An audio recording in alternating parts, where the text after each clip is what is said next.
If you do fight, what weight would it be at? 195. Oh, wow. So he would go all the way from 40 to 95? Yeah, I mean, it would be an exhibition. Tank Davis or Jake Paul.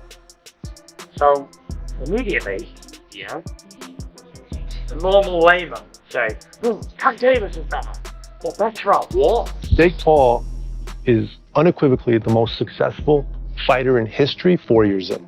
No one comes close. No. The highly anticipated Jake Paul vs. Gervonta fight has reportedly been confirmed. Jake has stated it will be an exhibition match, with negotiations nearly complete. The bout is expected to take place after Tank's rematch with Lamont Roach. The fight has already generated enormous excitement, with promo videos prepared and both sides ready to make it happen once the rematch concludes. If you do fight, what weight would it be at? 195. Oh, wow. So he would go all the way from 40 to 95? Yeah, I mean, it would be an exhibition. Okay. And so what does that mean? Is that 3-minute rounds? Yeah, 10 3-minute rounds. And when you say exhibition, like, what are the restrictions on that? No restrictions, just the fact that like we couldn't actually get it professionally sanctioned. Okay. Is that still of interest to you? Like, if he wins the rematch and you beat Julio, is that of great interest to you later this year? Sure, for sure. Like I said, big events, and when we had announcement videos filmed for Canelo and for Gervonta, like both filmed, fully edited. My team went into the streets, asked people what they thought of me versus Gervonta. Every single person was like, Gervonta would kill Jake. He's gonna die. All of this stuff, and so just proving people wrong and changing the narrative and showing people that I'm a better boxer than all of these so-called pound for pound. It's just fun. Jake Paul's victory over Julio Cesar Chavez Jr. marked a pivotal moment in his boxing journey. By securing this win, he's now ranked among the top 15 cruiserweight fighters, a remarkable achievement considering critics once dismissed him as merely a social media star dabbling in boxing. This ranking puts current champions on notice, as they may now need to face Jake to protect their titles and credibility. His rise from exhibition fighter to legitimate contender highlights just how far he's come in a short span. So now that Jake Paul won his fight against Julio Cesar Chavez Jr., he's apparently ranked top 15 cruiserweights in the world. And apparently, I guess now, world champions are able to fight voluntarily to defend their championship against Jake Paul. Which, if I'm being honest, that's kind of crazy, bro. Isn't that crazy? Right? You're telling me you fought somebody that's not a natural cruiserweight, right? Now you're automatically ranked top 15 and you can fight a couple of world champions, and it makes sense. Not that I think he beat any of them. I'm gonna be completely honest. I really can't see it, bro. If Jake ends up beating somebody, shout out to him. He finessed his way to the fucking top and a world champion, and really cemented himself into the history. The way that he boxed, he's just very sluggish, kind of slow. I think any cruiserweight world champion, even Badu Jack, would defeat him. And I actually don't even understand why he even wants to fight Anthony Joshua. Besides the bad guy. What do you guys think, though? This whole shit has gone crazy. The idea of Jake Paul facing Gervonta has long circulated boxing circles. During the post-fight press conference at Mike Tyson's event, Jake boldly challenged Davis directly, signaling his confidence and desire to take on top-tier opponents. This wasn't just for publicity, it reflected his ambition to compete against elite fighters. Ongoing discussions between both camps have only fueled speculation about whether this high-profile bout could become a reality, adding another intriguing layer to the sport. You were an interested observer on the Netflix event, Paul versus Tyson. Why would he even want to fight him? And who told Mike Tyson to fight anyway? Is Jake Paul someone you'd want to take on at one point? Yeah. Tell him this is my call out. Jake Paul, what up? What up, Jake Paul? Yeah, I mean, I'll be down. Let's run it. I'll be super, super down. I don't know. Gervonta needs Jake Paul, to be clear, right? Is there a height limit in boxing? Tyson Fury, known for speaking his mind, shared his perspective on a potential clash between Jake Paul and Gervonta. Fury pointed out that many assume Tank is the superior fighter, but he posed an important question: what truly makes Tank better? He praised Jake's promotional skills, emphasizing how Paul turns every fight into a major event, drawing fans, generating massive pay-per-view numbers, and creating global buzz. Fury's remarks underscore that boxing is as much about business as it is about skill. Anyone who don't think fantastic about it is jealous. Who's better? Tank Davis or Jake Paul? So, immediately, the normal layman say, Tank Davis is better. But better at what? Is he better at selling tickets? Better at selling stadiums out? Is he better at creating controversy? Is he better at getting followed on Instagram? Is he better at putting more eyeballs on the boxing? Is he better than that? The answer would be no. But is he better at in fight? You have to break it down. You know what I mean? Jake Paul's growth extends beyond his in-ring performances. His promotional acumen has revolutionized how boxing markets itself to a modern audience, leveraging social media, collaborating with major brands, and partnering with platforms like Netflix. His innovative approach has opened doors for other fighters and brought fresh attention to athletes who might otherwise be overlooked. Even seasoned professionals acknowledge his talent for creating excitement, filling venues, and turning fights into high-stakes spectacles. Jake Paul is unequivocally the most successful fighter in history 4 years in. No one comes close. No one. You couldn't list one that comes close, including Brock Lesnar if you include his WWE career. 4 years in terms of what he's done in terms of box office, pay-per-view, impact, helping other boxers, because he had platform, he had awareness, and he's got the focus and discipline to drive. When fans compare Jake Paul's potential bout with Gervonta Davis to Logan Paul's fight against Floyd Mayweather, clear differences emerge. Jake has demonstrated greater boxing skills and dedication. His size advantage over Tank Davis adds further intrigue.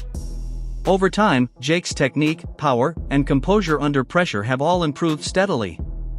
This wouldn't just be another exhibition, it could be a genuine test for both fighters and a legitimate sporting event. So Tank Davis versus Jake Paul exhibition match is going to take place after the Lamont Roach fight, until Tank duels Roach, leading to a rematch. Now, I'm going to say the unpopular opinion here, but the size difference would have been way too much. I mean, even if Tank brought Jake down to 190 or 200 pounds, he would have still been way too big. I mean, no matter how good a lightweight is, they would have almost no chance against cruiserweight or heavyweight ranked top 200 in this division. And I'm sure people are going to bring up Floyd Mayweather versus Logan Paul. Logan is not a good boxer relative to Jake. You know, Jake's been training for a couple years.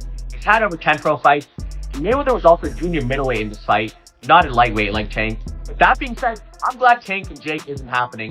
You know, it'd have been a fun spectacle, but I'm not the biggest fan of the exhibition stuff. And instead now Tank and Roach will be rematching in June. You know, the first fight did a little over 260,000 pay-per-view buys, which isn't bad in this market. Roach absolutely deserves a second fight, so I do think the rematch will do far more numbers. And as for Jake, I want to see him fight big-name boxers around his weight class. You know, the Tommy Fury rematch, for example, he's undefeated. First fight did a little over 800,000 pay-per-view buys. He's around the same age range. That's the fight I want to see, not the exhibitions. But let me know what you guys think.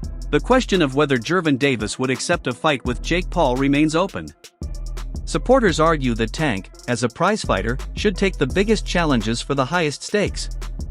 However, his recent decision to decline Shakur Stevenson's offer from Turkey due to a preference to avoid fighting in Saudi Arabia has raised doubts. Some believe this shows Tank is selective about his opponents and venues, and that a fight with Jake might only happen if conditions align perfectly with his preferences. I'm being told y'all Gervonta Tank Davis isn't a prize fighter. I know a lot of you guys say, well, he doesn't fight for belts, he doesn't fight for legacy, he fights for money. He's a prize fighter, G. And I'm going to assume a prize fighter is a guy who is solely making fights based off of cash reward. He'd rather fight a bum for $50 million than fight a guy who's experienced $10 million. That is what a prize fighter would be.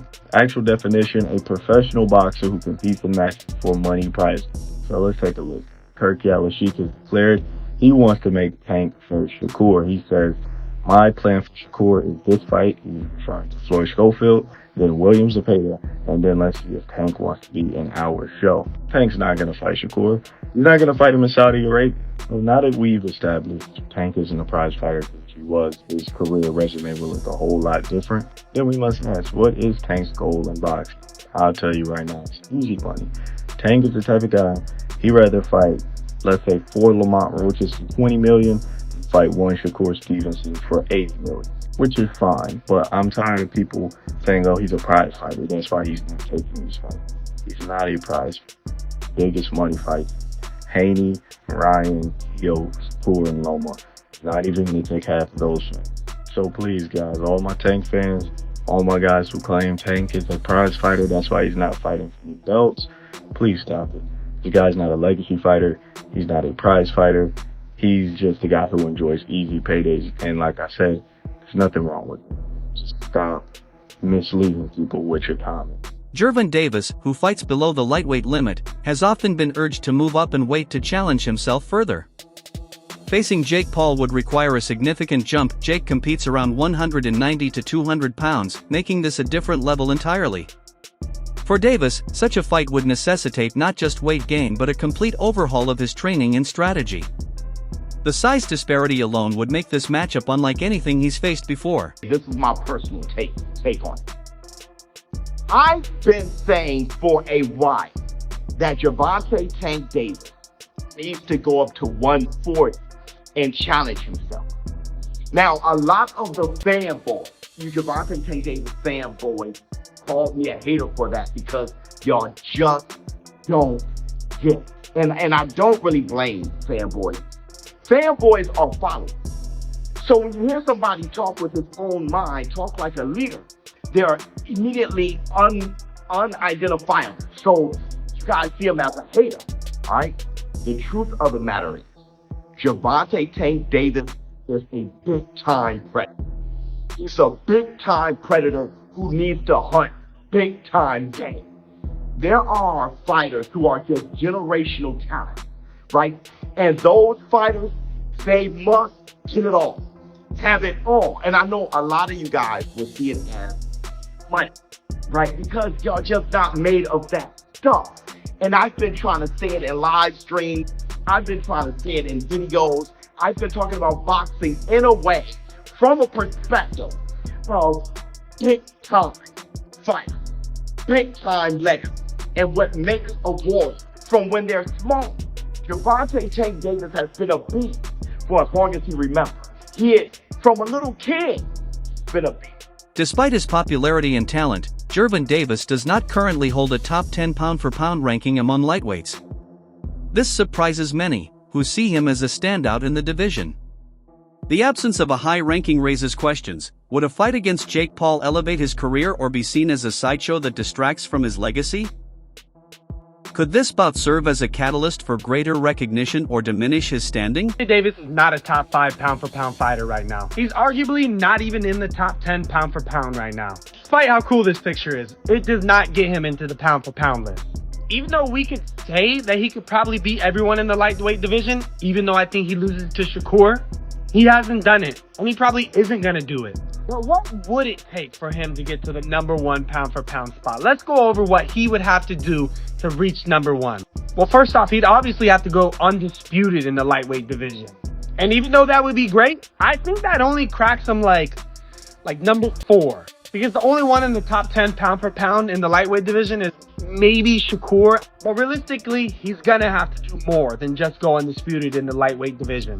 So obviously, he'd have to go up to 140 because there's no way he's making 130. And then he'd have to beat a dude like Teofimo, and he'd probably have to beat Devin Haney as well. And I think that could probably get him the #1 spot. But yeah, we can sit here and say Tank is one of the best pound-for-pound fighters right now, which I think he's one of the most talented, and I think he could do most of what I said. However, hypotheticals aren't going to work with pound-for-pound. According to Jake Paul, any potential showdown with Gervonta Davis will only happen after Davis completes his rematch with Lamont Roach. That bout is crucial for Tank's career, and he is likely to focus on that first. Once the rematch is settled, both fighters can consider the possibility of facing each other. Fans eagerly await to see if this long-discussed matchup will finally materialize, especially after Jake's recent victory over Julio Cesar Chavez Jr. garnered respect from prominent figures in boxing. Me and Gervonta were scheduled to fight for sure. How real or what was to it was you and Tank actually doing it? Was that something that was talked about? Yeah, no, it was highly talked about in negotiations and almost ready to make happen, but he has to do his rematch with Lamont and get that W, and then will be able to run it back. But me and Gervonta were scheduled to fight for sure. Shane Mosley praised Jake Paul's movement and overall performance, acknowledging the hard work he put into his recent fight. Conversely, Mosley criticized Chavez Jr.'s approach, describing it as odd and suggesting he should consider retiring. The stark contrast in how both fighters were viewed post-fight highlights Jake's notable progress and Chavez's decline, underscoring Jake's development as a serious boxer. It's Fight Up TV. Being joined with Sugar Shane Mosley, Jake Paul, getting a unanimous decision over Chavez Jr. What are your impressions, Shane's, of how the fight went and how, especially, Jr. fought? Well, first of all, I think that Jake Paul fought a good fight. You know, he moved around the way he's supposed to, throwing great punches, and for the experience he had, he did fantastic. Junior, on the other hand, he didn't throw any punches until the third or fourth round or something. He was just kind of walking forward, and I don't know what he was doing. It was weird. It was weird to see that type of fighting, but anywho, that's not Jake Paul's fault. So Jake Paul did what he needed to do, and he won, and he looked good. Where do you think Junior goes from here, in your opinion, Shane? Junior needs to retire from here. Junior needs to retire. He needs to retire. I mean, if you can't throw any punches in 2, 3, 4 rounds, you need to retire. I mean, if you can, what are you doing? What are we doing? You just living up. Basically, you're living off your father's name. That's basically what you do, because you didn't fight until the last round, maybe last two rounds, and threw some punches, and you had some success when you threw some punches. It's the weirdest thing ever. Following his victory, Jake Paul made sure to send a message to his critics. Many doubted his toughness and ability to handle real competition, but his performance proved otherwise. He absorbed punches, stayed resilient, and ultimately came out on top. This win was more than just a success, it was a statement of growth, demonstrating that he is no longer just a celebrity dabbling in boxing but a legitimate contender earning respect and silencing skeptics. Between you and Cesar Chavez Jr. tonight. Now, in round 9, the heat really turned up. Did you feel the Mexican power that he promised, or do you feel like he didn't perform the way you thought that he would? No, yeah, he brought a hard fight there at the end, and that's that Mexican warrior style. I don't know how he was eating all those punches, to be honest.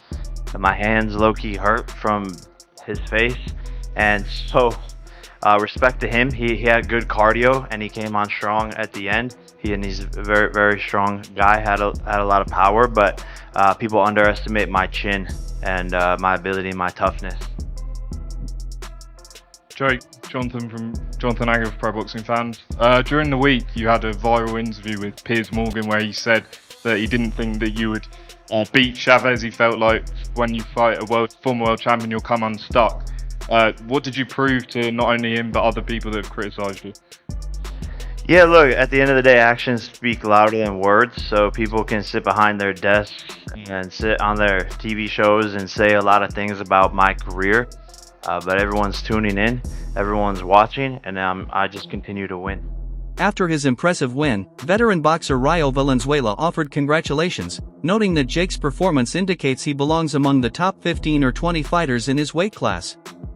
This recognition from within the boxing community is a significant milestone for Jake, signaling that he is no longer seen as an outsider but as a competitor who has earned his place through dedication and tangible results. To the fight. Oh, great fight. Julio's back after all he's been through. So, I tip my hat off to him. It's not easy, especially through, what life throws at you sometimes. But, it was a good fight. What'd you make of how Jake Paul looked and fought? He doing his thing. Jake Paul's looking good. Shout out to him. Yeah. Do you think he's ready to fight maybe a top 15, top 20? Sure, yeah. So I guess where does Junior go from here, in your opinion? It's up to him. He can retire if he want, or he can have another, fight like this. Fight a YouTuber or something. Yeah. In terms of you, Rayo, when can we see you back in the ring? I'll be back in the fall, hopefully. The fall?